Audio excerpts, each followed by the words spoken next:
So hello everyone, नमस्कार, आदाब और सत श्री अकाल।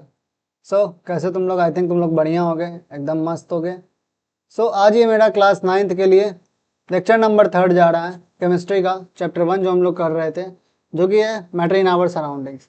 हम लोग स्टेट्स ऑफ मैटर पढ़ चुके हैं, सॉलिड लिक्विड गैस क्या होता है, प्रॉपर्टीज़ जान चुके हैं, मैटर का छोटा मोटा प्रॉपर्टीज़ जान चुके हैं कि पार्टिकल्स का फ्रीली घूमता है, उसका कुछ इंटर एटॉमिक स्पेस होता है उसमें। ये सब हम लोग प्रॉपर्टीज जान चुके हैं। आज हम लोग नया टॉपिक स्टार्ट करेंगे, क्या है, टेम्परेचर के बारे में जानेंगे। टेम्परेचर का एक ऐसा यूनिट के बारे में जानेंगे। तुम लोग जानते हो कि सेल्सियस और फ़ारेनहाइट को तुम लोग जब बुखार लगता होगा तुम लोग मेज़र करते हो कितना फ़ारेनहाइट का बुखार है, कितना डिग्री बुखार लगा, ऐसे बोलते हैं, तो फ़ारेनहाइट में मेज़र करते होगे। सेल्सियस तुम लोग जानते होगे। आज एक नया टर्म जानोगे, केल्विन स्केल क्या होता है। उसके बाद हम लोग पढ़ेंगे थोड़ा सा change of state of matter, solid को लिक्विड में कन्वर्ट करने में क्या बोलते हैं, लिक्विड को गैस में, गैस को लिक्विड में, लिक्विड को सॉलिड में, ये सब इंटर कन्वर्जन हम लोग पढ़ेंगे। आज के लेक्चर हम लोग स्टार्ट करते हैं। पहला लेक्चर हम लोग सबसे पहले क्या जानते हैं हम लोग, यूनिट ऑफ टेम्परेचर। जब टेम्परेचर के बारे में बात होता है तो हम लोग क्या जानते हैं कि भाई टेम्परेचर क्या होता है, Celsius to Celsius and Fahrenheit, और सेल्सियस टू फ़ारेनहाइट को हम लोग चेंज करना जानते हैं। क्या फॉर्मूला होता है पता है तुम लोगों को, F is equal to C into 9/5 plus 32। Okay, ये फॉर्मूला होता है। तुम लोग ये फॉर्मूला जानते होगे, और तुम लोग डेली लाइफ में ये यूज करते हैं हम लोग भी। Degree Fahrenheit and degree Celsius, कितना डिग्री फ़ारेनहाइट का बुखार हम लोग पूछते हैं, 98 डिग्री का, 102 डिग्री का, ये सब हम लोग पूछते हैं, ठीक है। बट एक नया टेम्परेचर, यूनिट ऑफ टेम्परेचर के बारे में जानेंगे, जो कि है केल्विन। केल्विन जनरली हम लोग डेली लाइफ में यूज नहीं करते हैं, ये लोग साइंटिस्ट लोग यूज करते हैं इन देयर रिसर्च वर्क और इन देयर कैलकुलेशंस। केल्विन एक ऐसा यूनिट ऑफ टेम्परेचर है। जैसे हम लोग लेंथ जब लेते हैं तो ऐसा यूनिट क्या लेते हैं, मीटर। जब हम लोग के वेट का बात करते हैं, ठीक है, मास का बात करते हैं, तो उसमें हम लोग ऐसा यूनिट क्या लेते हैं, केजी लेते हैं। उसी तरह अगर हम लोग टेम्परेचर का बात करें तो उसमें ऐसा यूनिट लेते हैं हम लोग केल्विन। बट डेली लाइफ में हम लोग केल्विन का यूज नहीं करते हैं। डेली लाइफ में हम लोग सेल्सियस एंड फ़ारेनहाइट का यूज करते हैं, बट ऐसा यूनिट केल्विन है टेम्परेचर का। The common unit of measuring temperatures like melting point, boiling point, सभी चीज को मेजर करने के लिए हम लोग जनरली क्या करते हैं, डिग्री सेल्सियस या फिर डिग्री फ़ारेनहाइट। जैसे मेल्टिंग पॉइंट जो है आइस का, वो 0 degree Celsius, 0 degree Celsius, and boiling point water का क्या है, 100 डिग्री सेल्सियस। हम लोग डिग्री सेल्सियस में जनरली बात करते हैं या फिर डिग्री फ़ारेनहाइट में।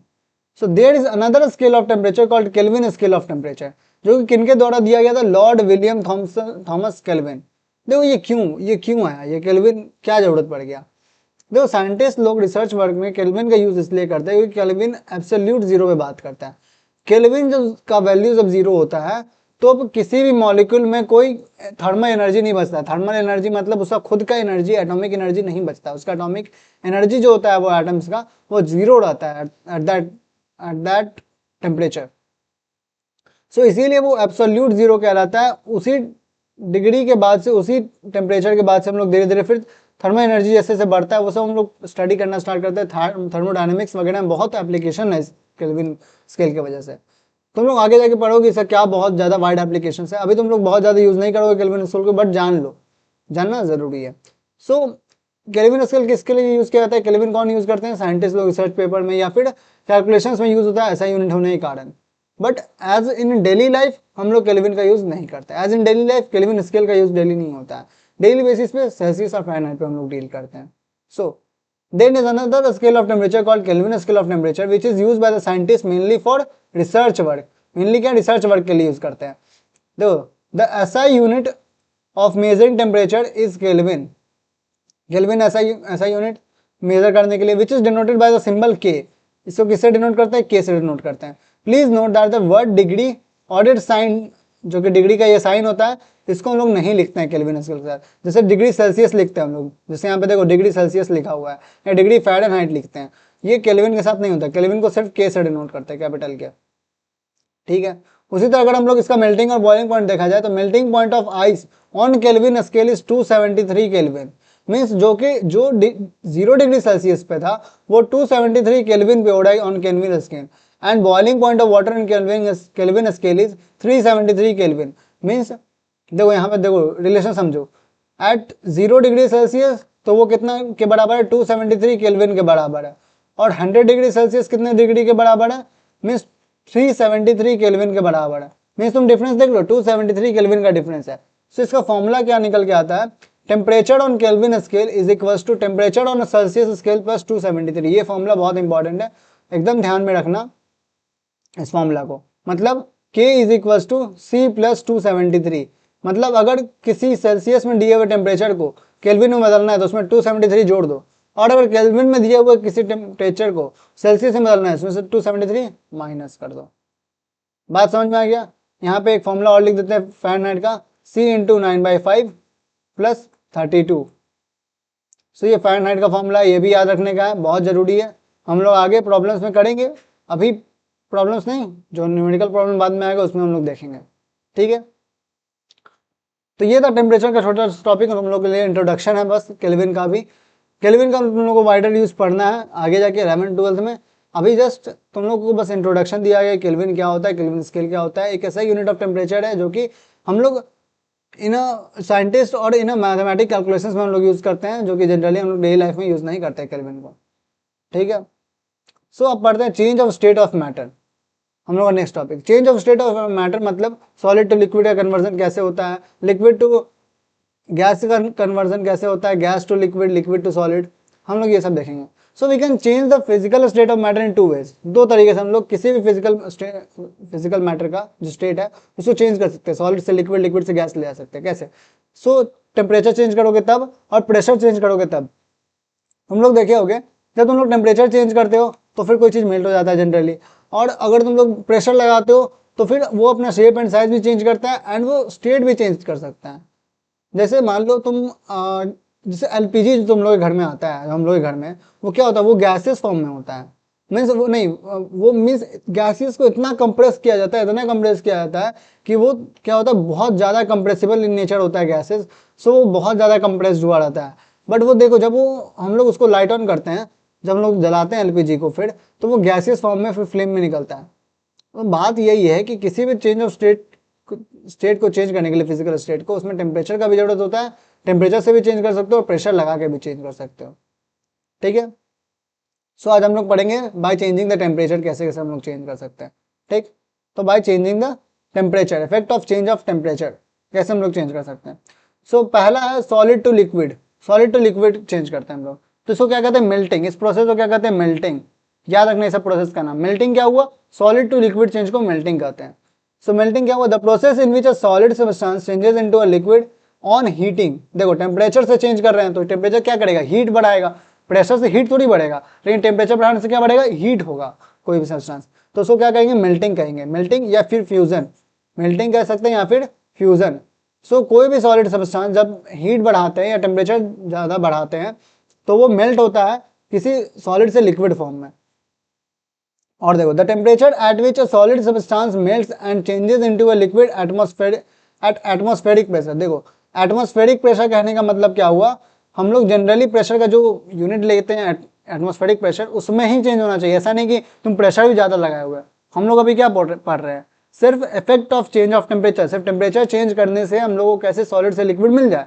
सो हम लोग प्रेशर का चेंज नहीं देख रहे हैं, तो इसलिए प्रेशर को कांस्टेंट रखेंगे एटमॉस्फेरिक प्रेशर के बराबर, कि हाँ मतलब हम लोग खुले सराउंडिंग में हम लोग इस एक्सपेरिमेंट को कर रहे हैं तो टेम्परेचर चेंज से क्या होगा, हम लोग कोई प्रेशर भी नहीं दे रहे हैं। तो एटमॉस्फेरिक प्रेशर पे it is called melting point. So जिस टेम्परेचर पे सॉलिड से लिक्विड बन जाए बिना किसी प्रेशर को चेंज किए हुए, उस पॉइंट को क्या कहते हैं, मेल्टिंग पॉइंट कहते हैं। सो याद रखना इस चीज को, melting point of the substance, इसको क्या कहते हैं, मेल्टिंग पॉइंट। तुम लोग सुने भी होगे यार, जैसे आइस, जैसे देखो सबसे बढ़िया एग्जांपल, जब आइस वाटर में कन्वर्ट होता है उसका मेल्टिंग पॉइंट क्या होता है, 0 degree Celsius. At 0 degree Celsius ice जो होता है वो वाटर में मेल्ट कर जाता है, ठीक है। Higher the melting point of a solid substance greater will be the force of attraction between its particle. Mean सब देखो जितना ज्यादा मेल्टिंग पॉइंट, ये लाइन बहुत इंपॉर्टेंट है, क्या कह रहा है, higher the melting point of solid substance greater will be the force of attraction between its particle. Means जितना ज्यादा किसी सब्सटेंस का मेल्टिंग पॉइंट होगा, अगर बहुत ज्यादा मेल्टिंग पॉइंट होगा तो मतलब क्या हुआ कि बहुत ज्यादा टेम्परेचर देना पड़ेगा उसको पिघलाने के लिए, उसको लिक्विड फॉर्म में कन्वर्ट करने के लिए। इसका मतलब क्या हुआ कि उसके बीच का जो पार्टिकल्स है लिक्विड फॉर्म में कन्वर्ट होने का मतलब ही क्या है, कि जो सॉलिड में जो पार्टिकल्स होते हैं बहुत कम, बहुत पास होते हैं पैक्ड, तो जब वो लिक्विड में कन्वर्ट होते हैं तो वो थोड़े दूर दूर होते हैं, थोड़े डिस्टेंस बनाते हैं, थोड़ा एक दूसरे से इंटर एटॉमिक स्पेस होता है प्रेजेंट। इंटर एटॉमिक स्पेस मतलब दो एटम्स के बीच में स्पेस प्रेजेंट होता है in liquid, but in solid substance वो स्पेस बहुत बहुत बहुत छोटा होता है। सो वही बात है, सॉलिड से लिक्विड जाना मतलब इंटर एटॉमिक स्पेस बढ़ाना, और इंटर एटॉमिक स्पेस बढ़ाने के लिए क्या करना होगा, एटम्स के बीच का जो बॉन्ड है उसको तुमको तोड़ना होगा, उसको तुमको बहुत कमजोर करना होगा। तो उसके लिए अगर बहुत ज़्यादा तुमको एनर्जी देना पड़ रहा है, बहुत ज़्यादा टेम्परेचर बढ़ाना पड़ रहा है, तो मतलब क्या, वो बहुत टाइटली पैक्ड एटम है, वो एक दूसरे से बहुत टाइटली बॉन्ड बनाए हुए हैं। इसीलिए जितना ज़्यादा मेल्टिंग पॉइंट होता है उतना ज़्यादा कोई सब्सटेंस मजबूत हो सकता है, या फिर उसके एटम्स के बीच में जो पार्टिकल्स के बीच में जो बॉन्ड या अट्रैक्शन है, जो फोर्स ऑफ अट्रैक्शन जो दो एटम्स के बीच में लग रहा है वो बहुत ज़्यादा होगा, वो बॉन्ड बना के रखा होगा, बहुत बहुत मजबूत बॉन्ड होगा वो। सो वही बोल रहा है, higher the melting point of a solid substance greater will be the force of attraction between it's particles, उस पार्टिकल्स के बीच में उतना ही ज़्यादा फोर्स ऑफ अट्रैक्शन होगा। सो हम लोग बात करते हैं liquid to gas change, liquid से गैस में चेंजिंग हो रहा है, उसको क्या कहते हैं, बॉइलिंग या फिर वेपराइजेशन भी कह सकते हैं। ओके, बॉइलिंग या क्या कह सकते हैं, वेपराइजेशन कहते हैं। बॉइलिंग मीन्स क्या हुआ, तुम लोग जानते हो पानी उबल रहा है, पानी उबल रहा है मीन्स क्या, पानी जो लिक्विड फॉर्म में था वो गैसेस फॉर्म में भाप बन जा रहा है, इसको कहते हैं boiling. So the process in which a liquid substance changes into a gas rapidly on heating, heating से ही हम लोग टेम्परेचर, इफेक्ट ऑफ टेम्परेचर पढ़ रहे हैं, तो हीटिंग से अगर कोई लिक्विड से गैसेस सब्सटेंस में बदल रहा है उसको क्या कहते हैं, बॉइलिंग, बॉइलिंग कहते हैं। The temperature at which a liquid boils and changes rapidly into a gas at atmospheric pressure, देखो फिर से प्रेशर को कांस्टेंट ही रख रहे हैं, it is called boiling point of the liquid. Means boiling point क्या हुआ, एज वो टेम्परेचर जिसपे जो लिक्विड है वो गैसेस फॉर्म में कन्वर्ट हो जा रहा है eight atmospheric pressure, means at a constant pressure. बात समझ में आ गया। देखो यहाँ भी वो बात है, higher the boiling point of a liquid greater will be the force of attraction between particles. वही बात है कि अगर बहुत ज़्यादा फोर्स ऑफ अट्रैक्शन रहेगा लिक्विड पार्टिकल के बीच भी तो वो और जल्दी वेपर नहीं बनेगा। जैसे आयरन का अगर बात करोगे, आयरन जो कि लोहा होता है उसको पिघलाने के लिए कितना ज़्यादा टेम्परेचर चाहिए होता है, सोचो उसको पिघलाने के लिए उसको इतना ज़्यादा टेम्परेचर चाहिए होता है, तब वो जाके पिघलता है, तब वो जाके लिक्विड फॉर्म में होता है। और अगर तुमको उसको वेपराइज करना हो तो उसको कितना ज़्यादा टेम्परेचर चाहिए होगा। मतलब सोचो आयरन के जो पार्टिकल्स है, जो एटम्स है, वो कितने ज़्यादा टाइटली बाउंडेड होंगे, कितने ज़्यादा टाइटली अट्रैक्टेड होंगे, फोर्स ऑफ अट्रैक्शन कितना ज़्यादा होगा उनके बीच कि उनको लिक्विड को चेंज करने में इतना ज़्यादा हाई टेम्परेचर लग जाता है कि गैसेस में चेंज ही नहीं हो पाता जल्दी। वो बात समझ में आ रहा है, ठीक है, यहाँ तक समझ में आ गया। देखो बहुत हार्ड कॉन्सेप्ट नहीं है, इजी कॉन्सेप्ट है, इसीलिए हम जल्दी जल्दी ही करते जा रहे हैं क्योंकि इसमें कुछ ज़्यादा बताने का नहीं है। तुम लोग जानते हो मेल्टिंग क्या होता है, बॉइलिंग क्या होता है, ये सब ठीक है। आगे अब आगे आते हैं। अब देखो सॉलिड से लिक्विड पढ़ लिए मेल्टिंग, लिक्विड से गैस पढ़ लिए मेल्टिंग, बॉइलिंग, और फिर अब गैस से वापस लिक्विड पे चेंज करना है तो कैसे करेंगे, उसको कहते हैं कंडेंसेशन। उस प्रोसेस को क्या कहते हैं, कंडेंसेशन कहते हैं। कंडेंसेशन क्या होता है, कंडेंसेशन हुआ गैसियस टू लिक्विड में चेंज करना। सो कंडेंसेशन क्या हुआ, the process of changing a gas या फिर और vapour to a liquid by cooling, मतलब ठंडा करके। तुम देखो गर्म करके तुम क्या कर रहे हो, टेम्परेचर बहुत ज़्यादा बढ़ा रहे हो तो सॉलिड से लिक्विड बना, लिक्विड से गैस बन गया टेम्परेचर बहुत ज़्यादा बढ़ाने पे। बट अगर टेम्परेचर घटाओगे तभी ना फिर वो उल्टा आ पाएगा प्रोसेस। तो गैस से लिक्विड कन्वर्ट करने क्या करेंगे, कूल करेंगे, कूल डाउन, ठंडा करेंगे उसको। सो उस प्रोसेस को क्या कहें, कंडेंसेशन कहते हैं। When a gas is cooled enough, जब गैस को बहुत ज़्यादा कूल किया जाता है by lowering its temperature, then its particle lose so much kinetic energy that they slow down। मतलब देखो जब कोई लिक्विड में होता है पार्टिकल या गैसियस स्टेट में तो उसमें उसके पास थोड़ा काइनेटिक एनर्जी आता है। लिक्विड में जब रहता है तो काइनेटिक एनर्जी थोड़ा होता है, गैसेस में बहुत ज़्यादा काइनेटिक एनर्जी होता है, इसकी वजह से पार्टिकल्स अपने आप फ्लो करते रहते हैं, मूव करते रहते हैं, जो हम लोग पढ़ चुके हैं जैसे ब्राउनियन मोशन, ठीक है। सो बात अगर करेंगे हम लोग तो गैसेस में बहुत ज़्यादा पार्टिकल्स जो है वो मूव करते रहते हैं, बहुत ज़्यादा काइनेटिक एनर्जी होता है। बट जब कूल डाउन करोगे तो उनका काइनेटिक एनर्जी बहुत धीरे धीरे कम होते जाता है, स्लो डाउन होते जाता है। उनका काइनेटिक एनर्जी स्लो होते होते वो लिक्विड में इसीलिए कन्वर्ट हो जाते हैं। सो दे मूव क्लोज टुगेदर, वो एक दूसरे के बहुत पास आ जाते हैं and they start forming the bond, the force of attraction जो होता है उनके बीच, एटम्स के बीच, जो पार्टिकल्स के बीच, वो धीरे धीरे फॉर्मेशन स्टार्ट हो जाता है। सो इसीलिए वो गैसेस से वो लिक्विड वापस बन पाते हैं। बात समझा, टेम्परेचर बढ़ाने से क्या हुआ, काइनेटिक एनर्जी ज़्यादा मिला पार्टिकल को और वो दूर दूर हो गया, जो बॉन्ड था वो टूट गया।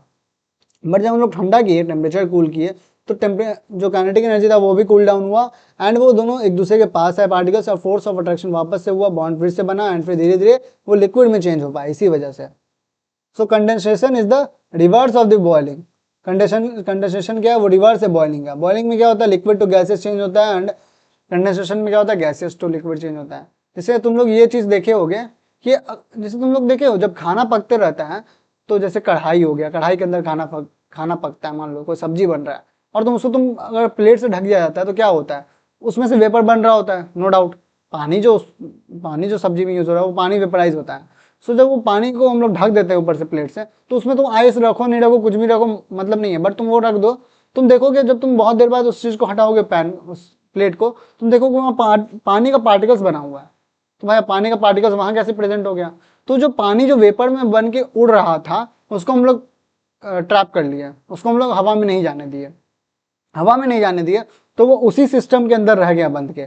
अब उसी सिस्टम में वो क्या हो रहा है, वो उसी में बहुत ज़्यादा हीट से वेपर बन रहा है, टेम्परेचर के बढ़ने से वेपराइज हो जा रहा है, वेपराइज वहाँ पे जाके वहाँ पे कूल डाउन हो जा रहा है at the surface of the plate, at the surface of the pan, और फिर वो कूल डाउन होकर वापस से उसी में आ जा रहा है, उसी कढ़ाई में, कि पानी वापस से, और फिर वही पानी वेपराइज इसी सर्कल के होते रहता है। इसी को अगर हम लोग एक्सपेरिमेंटली तो देखना चाहे तो देखो, एक फ्राइंग पैन लिए, ठीक है, फ्राइंग पैन लिए, उसमें आइस रख दिया। आइस क्या रख दिया, क्योंकि कूल डाउन जल्दी होने के लिए, जल्दी कूल डाउन हो जाए, फ्राइंग पैन में आइस रख दिए, और यहाँ से क्या कर रहे हैं, एक केटल ले रहे हैं, केटल में से क्या कर रहे हैं, यहाँ से पानी वेपराइज कर रहे हैं, पानी बर्नर से गर्म करके वेपराइज कर रहे हैं। अब देखो, अगर तुमको सेम अमाउंट ऑफ वाटर चाहिए कि जितना वेपराइज हुआ है उतना ही हमको मिल जाए, कि तो क्या करना होगा तुमको, पहली बात तो ऐसे लिड को इस तरीके से ओपन रखना होगा यहाँ पे, कि जो भी पानी का वेपर निकले वो सारा पैन पे आए, और पैन से वो सारा का सारा इसी बीकर में गिरे। ऐसा ना होना चाहिए कि भाई जो स्टीम था वो यहाँ से ऐसे करके बाहर निकल गया, यहाँ से ऐसे करके बाहर निकल गया, तो फिर वो सब तो पानी कलेक्ट होगा नहीं। पानी सारा का सारा वेपर इसी पैन के एरिया के अंदर आना चाहिए, और वो सारा का सारा पानी पैन से बीकर में गिरना चाहिए, तभी जाके वो तुमको होल अमाउंट ऑफ वाटर मिल पाएगा जो कि वेपर में बना था, सेम अमाउंट ऑफ वाटर। सो बात समझे। आइस क्या कर रहा है, यहाँ पे जल्दी कूल डाउन कर दे रहा है वाटर मॉलिक्यूल्स को, जिसके वजह से वेपराइज से वो जल्दी जल्दी वाटर में वापस बन पा रहे हैं। और आइस क्या कर रहा है, कूलिंग का काम कर रहा है, और जो यहाँ पे वेपर था वो वेपर बन के फिर वापस लिक्विड बन जा रहा है, गैसियस होके वापस लिक्विड स्टेट में। देखो यहाँ पे, this experimental setup shows the process of condensation. ये क्या दिखाता है, कंडेंसेशन का प्रोसेस दिखाता है। When we hold a frying pan containing some ice just above the spout of a kettle, spout मतलब वो जो ये ओपनिंग होता है इसको कहते हैं स्पाउट कहते हैं, ये जो ओपनिंग है इसको क्या कहते हैं, स्पाउट। सो जब हम लोग फ्राइंग पैन को स्पाउट के जस्ट नजदीक रखते हैं of a boiling water, then the hot steam coming out of this spout comes in contact with the ice cold bottom of frying pan. तो वो फ्राइंग पैन जो आइस से पूरा एकदम कोल्ड था उसके नीचे आ जाता है, पूरा गेट्स कूल्ड, ठंडा हो जाता है, ठीक है, and condenses to form drops of liquid water, और वो कंडेंस होकर क्या बन जाता है, बूंद बन जाता है लिक्विड वाटर का, ठीक है। समझ आ गया कंडेंसेशन। तो हम लोग पढ़ते हैं, अब देखो गैसेस से लिक्विड पढ़ लिया, अब लिक्विड से हम लोग सॉलिड पढ़ते हैं। So liquid to solid change, इसको क्या कहते हैं, फ्रीजिंग कहते हैं इसको। तुम लोग देखे हो कि यार पानी को तुम बर्फ जमा देते हो, जमाना ही कहते हैं फ्रीजिंग को। सो पानी से तुम बर्फ जमाते हो, बर्फ बनाते हो फ्रिज में रख के, तो वही चीज है। The process of changing a liquid into a solid bye cooling is called freezing. इसको क्या कहते हैं, फ्रीजिंग कहते हैं। Freezing means solidification. सॉलिडिफिकेशन मतलब क्या हुआ, सॉलिड बनना किसी चीज का। तो सॉलिड बनना, तो लिक्विड से सॉलिड ही नहीं बन रहा, तो फ्रीजिंग को क्या कहते हैं, सॉलिडिफिकेशन हुआ फ्रीजिंग का मतलब। When water freezes to form ice, जब पानी क्या होता है, आइस बनने के लिए फ्रीज होता है, then there is change from liquid state to solid state। वहां पे चेंज क्या होता है, लिक्विड स्टेट से सॉलिड स्टेट में चेंज होता है। Please note that freezing is the reverse of melting. Freezing क्या है, मेल्टिंग का रिवर्स है। मतलब मेल्टिंग में क्या हो रहा था, सॉलिड टू लिक्विड कन्वर्जन हो रहा था, और यहाँ लिक्विड टू सॉलिड। यहाँ पे क्या होगा, टेम्परेचर वहां पे राइज करके हम लोग सॉलिड टू लिक्विड बना रहे थे, और यहाँ पे टेम्परेचर लो करके हम लोग लिक्विड टू सॉलिड बनाएंगे, ठीक है। टेम्परेचर को लोअर करेंगे, टेम्परेचर लोअर करने से क्या होगा, उसके बीच का काइनेटिक एनर्जी जो पार्टिकल्स का था जो थोड़ा सा, वो पूरा स्लो डाउन हो जाएगा, और जो इंटर एटॉमिक पार्टिकल्स थे वो तो पूरे अपने क्लोज में आ जाएंगे, पूरा बॉन्ड बना लेंगे, और अपने एकदम क्लोजेस्ट डिस्टेंस पर रहेंगे, जिससे वो सॉलिड फॉर्म में धीरे धीरे बन जाएंगे, ठीक। When a liquid is cooled, जब लिक्विड को कूल्ड किया जाता है by lowering its temperature, its particles lose energy due to which they move slowly. Energy lose करते हैं जिसकी वजह से वो क्या होता है, स्लो मूव करने लगता है। If the liquid is cooled enough, अगर जितना चाहिए उतना रिक्वायर्ड अगर तुम कूल्ड कर दोगे, मतलब फ्रीजिंग पॉइंट तक, it's each particle stop moving and vibrates about a fix position, और अपने ही पोजीशन पे जस्ट वाइब्रेट करेंगे, मूव करना बंद कर देंगे। पहले मूव कर रहे थे वाटर में, जब ब्राउनियन मोशन क्या देखा था, ब्राउनियन मोशन में जब हम लोग पॉलन ग्रेन रख दिए थे, पॉलन ग्रेन अपने आप मूव करने लगा था। तो लिक्विड वाटर मॉलिक्यूल्स जो होते हैं, एटम्स होते हैं, वो अपने आप मूव करते रहते हैं। बट अगर तुम उसको सर्टेन अमाउंट में फ्रीज कर दोगे, एक फ्रीजिंग पॉइंट तक ले आओगे, तो वो जो होगा वो पार्टिकल्स मूव करना बंद कर देगा, अपने बस फिक्स पोजीशन पे बस वाइब्रेट करेगा, वो मूव नहीं कर रहा होगा फिर। So at this stage the liquid freezes and becomes a solid, और इस स्टेज पे क्या होता है, लिक्विड जम जाता है और एक सॉलिड बन जाता है। बात समझ में आ गया? ठीक है। सो अब समरी देख लेते हैं क्या है। देखो, सॉलिड को लिक्विड में बदलने के लिए मेल्टिंग, हीट दिए, मेल्टिंग हो गया। देखो एरो तुमको क्या दिखा रहा है, एरो दिखा रहा है कि भैया हीट देना पड़ेगा, मेल्टिंग प्रोसेस का नाम है। लिक्विड से गैसेस बनने के लिए हीट देना पड़ता है, लिक्विड को हीट देंगे, गैस बनेगा, और उस प्रोसेस क्या कहते हैं, बॉइलिंग कहते हैं। बट जब गैसियस से लिक्विड आने के लिए हम लोग को हीट इस तरफ देना पड़ेगा, कूल डाउन करना होगा, गैस को कूल डाउन करना होगा लिक्विड स्टेट में आने के लिए, और उस प्रोसेस को क्या कहेंगे, कंडेंसेशन। लिक्विड को सॉलिड में बनने के लिए क्या कहेंगे, फिर कूल करना होगा, टेम्परेचर कम करना होगा, और उसको क्या कहते हैं, उस प्रोसेस को फ्रीजिंग कहते हैं। सो बहुत इजी टॉपिक था, कोई बहुत ज़्यादा बहुत हार्ड या बहुत मुश्किल नहीं था। आई होप तुम लोग को समझ में आ गया होगा। So thank you so much यहाँ तक बने रहने के लिए। आई होप तुम लोगों को सब कुछ समझ में आया होगा बेटर तरीके से, कोई बहुत बड़ा चीज़ तो हम नहीं बताए हैं। तब भी अगर कुछ डाउट रह गया हो, कुछ दिक्कत के बिजनेस के बारे में कुछ और जानना हो, तो हमको तुम कमेंट डाउन कर सकते हो, तुम हमको इंस्टा पे डीएम कर सकते हो। सो फिर मिलते हैं नेक्स्ट क्लास में। आई होप तुम लोग सब मज़े करना एकदम, ठीक है। और वीक में एक क्लास आता है हम लोग का, हम लोग धीरे धीरे बढ़ते चलेंगे आगे, टेंशन लेने की जरूरत नहीं है। सो ठीक है, bye bye, good night, see you.